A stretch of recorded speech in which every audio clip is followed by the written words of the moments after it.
Hello guys, എൻ്റെ ഒരു new സ്റ്റോറിയാണ് ഓജോ ബോർഡ്. അതെന്ന് വെച്ചാൽ ആദ്യം അതിനെക്കുറിച്ച് കുറച്ച് ഇൻട്രൊഡ്യൂഷൻ പറഞ്ഞിട്ട് ഞാൻ പോകാം. ഇതൊരു ബിറ്റേഴ്സ് ഫാൻ സ്റ്റോറിയാണ്. ഹൊറർ ആൻഡ് കോമഡി ത്രില്ലർ സ്റ്റോറിയാണ് ഇത്. പിന്നെ ഞാൻ വീഡിയോ ക്ലിപ്പ് ആഡ് ചെയ്തിട്ടില്ല. അതേ കണക്കിന് ബിറ്റേഴ്സ് മെമ്പേഴ്സിന് ഗേൾസ് സ്റ്റാർട്ടിങ് കൊടുത്തിട്ടില്ല. അതിനോട് ഞാൻ അവർക്ക് വയ്യൻ എന്ന പേര് ഞാൻ ഗേൾസിന് ഓൾറെഡി കൊടുത്തില്ല. വയ്യൻ എന്നെന്താണെന്ന് എല്ലാവർക്കും അറിയാമായിരിക്കും, അറിയാത്തവർക്ക് എന്താണ് അത് യുവർ നെയിം എന്ന് കൊടുക്കരുത്. ഇതിൽ പിന്നെ മറ്റൊരു കാര്യം എന്ന് വെച്ചാൽ ഇപ്പോൾ എല്ലാവർക്കും യുവർ നെയിം എന്ന് പറഞ്ഞാൽ നമുക്ക് തന്നെ ഇതിലൊക്കെ കൺഫ്യൂഷൻ വരുന്നതുകൊണ്ട് തന്നെ എനിക്ക് കുറച്ച് കൺഫ്യൂഷൻ വരുന്നതുകൊണ്ട് തന്നെ ഞാൻ അതിൽ നിന്ന് ചിലവർക്ക് നെയിം ഞാൻ ഡിസൈഡ് ചെയ്തിട്ടുണ്ട് അതിനാണ്. പക്ഷേ അതിൽ ഞാൻ നെയിം ഇട്ടിട്ടുണ്ടെങ്കിൽ അത് നിങ്ങളുടെ നെയിമായിട്ട് നിങ്ങൾ ഇമാജിൻ ചെയ്യണം. എന്തായാലും ഞാൻ കൊടുത്ത നെയിംസ് എല്ലാം പറഞ്ഞുതരാം. ആദ്യമേ നമ്മൾ കിം തേയാങ്ങിനെ ഞാൻ പാർട്ട്ണറായിട്ട് കൊടുത്തിരിക്കുന്ന അർച്ചനയാണ്. അതേ കണക്ക് JKക്ക് നമ്മൾ ജംഗുക്കിനെ പാർട്ട്ണറായിട്ട് കൊടുത്തിരിക്കുന്ന ഭവ്യയാണ്. നമ്മൾ ജിമ്മിന് പേരായിട്ട് കൊടുത്തിരിക്കുന്ന ദേവത്രിയാണ്. പിന്നെ മറ്റൊരു കാര്യം, ഇതിൽ BTS മെമ്പേഴ്സ് മാത്രമല്ല, അല്ലാതെ തെളിയും ജാക്സനും ഉണ്ട്. ജാക്സിന് പേരായിട്ട് കൊടുത്തിരിക്കുന്ന ഫിക്രിയാണ്. ബാക്കി ഉള്ള മെമ്പേഴ്സിന് പേഴ്സിന് പിന്നെ പറയാം. കണ്ടു തുടങ്ങി തന്നെ ഒരു വലിയ ബിൽഡിംഗ് കാണിച്ചുകൊണ്ട്, ഒരു 10-15 നില വരുന്ന ബിൽഡിംഗ് കാണിച്ചുകൊണ്ട് VA എന്ന് പറഞ്ഞുകൊണ്ട് സ്വർണ്ണലിപിയിൽ ആ ബിൽഡിങ്ങിൽ എഴുതി വെച്ചിട്ടുണ്ട്. അത് ബിൽഡിങ്ങിൻ്റെ അകത്തോട്ട് പോവുകയാണെങ്കിൽ ഒരുപാട് വർക്കേഴ്സ് അങ്ങോട്ടും ഇങ്ങോട്ടും ഫയലും പിടിച്ചുകൊണ്ട് നടക്കുകയാണ്. ഇനി നമുക്ക് നമ്മുടെ നായികയുടെ അടുത്തോട്ടൊന്ന് പോയി നോക്കിയാലും. നമ്മുടെ നായിക ഇവിടെ ഒരു നായിക ഇവിടെ ഇരിപ്പുണ്ടല്ലോ.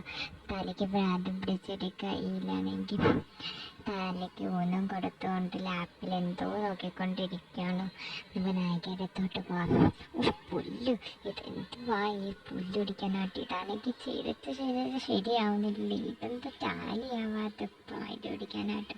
ഇതൊന്ന് തീർന്നിട്ട് വേണം അങ്ങേർക്ക് കൊടുക്കുക. എത്ര ദിവസത്തെ എൻ്റെതാ, ഇതാണ് ടാലിയും ആവുന്നില്ല പുല്ലൊടിക്കാനായിട്ട്. ഇടി അർച്ചനെ, നീ ഇത് ചെയ്ത് തീർന്നില്ലേ? ഇല്ലടി, ഇല്ല എൻ്റെ കിപ്രി, ഇതൊന്ന് നോക്കടി. ഇതെത്ര ചെയ്തിട്ടും ശരിയാവുന്നില്ല. ഇത് ടാലിയായിട്ട് വേണം എനിക്ക് അങ്ങനെ കൊണ്ട് സബ്മിറ്റ് ചെയ്യാൻ. എൻ്റെ പൊന്നു കൊച്ചല്ല, എനിക്കിതൊന്ന് ടാലി ചെയ്യാൻ പോലും വയ്യ. പെണ്ണെ, നിനക്ക് പറ്റിയത് നോക്കട്ടെടി. ഇത് മുണ്ടുകുത്തി നിൻ്റെ ഇവിടെ 10,000 അടി പറഞ്ഞേക്കണത്, 1,00,000 അല്ല 0 ഇട്ട് വെച്ചേക്കണം. അതിങ്ങനെ പഠിപ്പിക്കുന്ന സമയത്ത് കിടന്നുറങ്ങിക്കൊണ്ടിരിക്കും.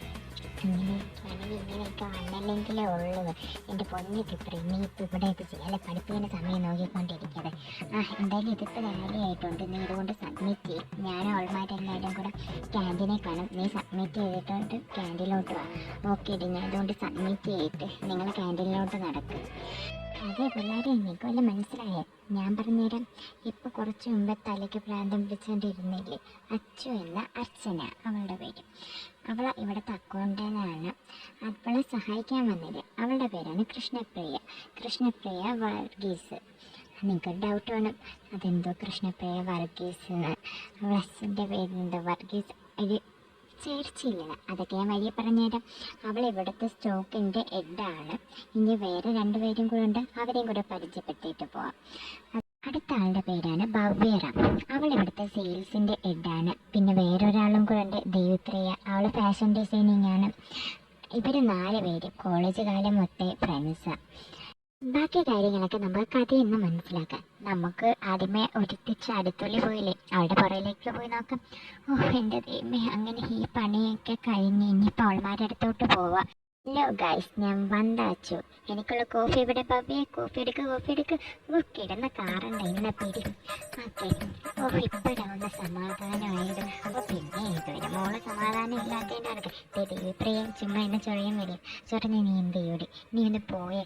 ഇനി ഇവിടെ തന്നെ 2ഉം കൂടെ അടിപൊളിയില്ലേ? കപ്പിൾ പറഞ്ഞുകൊണ്ട് മാത്രം ഞങ്ങൾ വെറുതെ വിടുന്നു. പിന്നെ അല്ലെങ്കിൽ നീ ഇപ്പം കാണിച്ചേനെ. Guys stop it. ഞാനൊരു കാര്യം പറയട്ടെ. എന്താണ് എൻ്റെ ബബ്ബിയെക്കുട്ടിക്ക് പറയാനുള്ള? ഈ അച്ചു കേട്ടോളടി, പറയടി. ചളി മാറിപ്പോവണ്ണേ. എന്തും അടി ഇങ്ങനെയൊക്കെ? നീ പറയുന്നത് ഞാൻ കേൾക്കാമെന്ന് പറഞ്ഞാലേ. സ്റ്റോപ്പ് ചെയ്യും. ഞാൻ കാര്യം പറയട്ടെ. എന്തായാലും നമുക്കെല്ലാവർക്കും ലീവല്ലേ ഇനി 1 മാസത്തേക്ക്. അതിന് എൻ്റെ ദൈവപ്രിയത്തോക്കേറി വെടിവെക്കാതെ. അങ്ങനെ ആവട്ടെ. എന്തുവടി പറയാൻ വന്നേ? പറ കാര്യം. എൻ്റെ അച്ഛൻ നിൽക്കി, ഞാൻ പറയാം. നമുക്ക് എല്ലാവർക്കും ട്രിപ്പ് പോയല്ലോ.